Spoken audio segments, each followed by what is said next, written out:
છાત્રાલયના વિદ્યાર્થીઓને રાત્રે બહાર જવા ન દેતા કર્મચારી પર કર્યો હુમલો।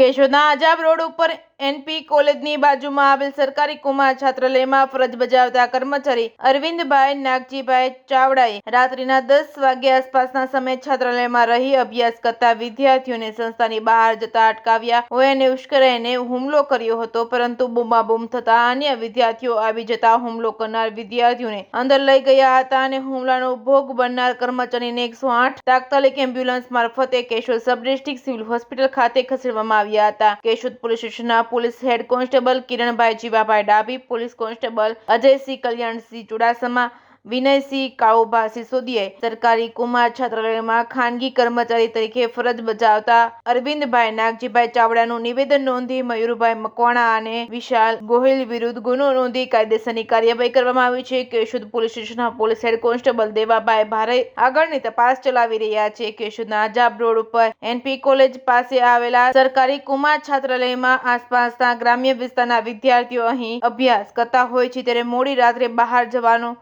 કારણ જાણવા મળ્યું નથી। Reporting by Raju Pandya, Keshod.